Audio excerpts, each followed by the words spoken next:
আসসালামু আলাইকুম বন্ধুরা, সবাই কেমন আছেন? আমি আজকে পুঁটি মাছ দিয়ে নতুন আলু দিয়ে টমেটো দিয়ে রান্না করে দেখাবো। প্রথমে পরিমাণ মতো তেল, পেঁয়াজ কুচি, 1 চা চামচ রসুন দিয়ে আলুগুলা দিয়ে দিব। আলুগুলা দিয়ে তারপর আমি হলুদ, 1 চামচ লবণ, 1 চামচ হলুদ, 1 চা চামচ মরিচের গুঁড়া দিয়ে দিব। দিয়ে আমি একটু নেড়ে আমি ঢাকনা দিয়ে দিব।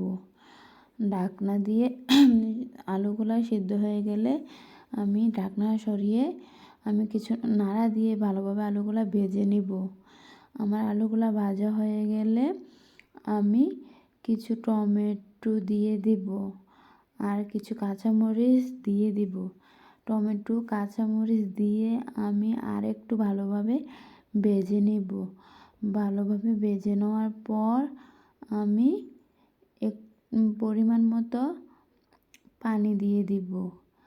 পানি দিয়ে আমি ঢাকনা দিয়ে ঢেকে দিব। আমার আলুগুলো যেন ভালোভাবে সিদ্ধ হয়ে যায়। আমার আলুগুলো ভালোভাবে সিদ্ধ হয়ে গেলে তারপর আমি পুঁটি মাছগুলা দিয়ে দিব। পুঁটি মাছগুলা দিয়ে আমি বলক আসা অবধি ঢাকনা দিয়ে ঢেকে দিব। আমার পুঁটি মাছগুলা বলক চলে আসছে।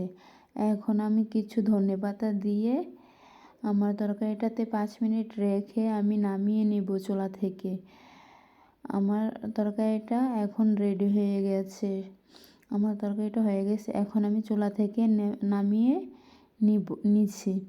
এখন নামিয়ে নেওয়ার পর আমার তরকারিটা কেমন হয়েছে সবাই বলবেন।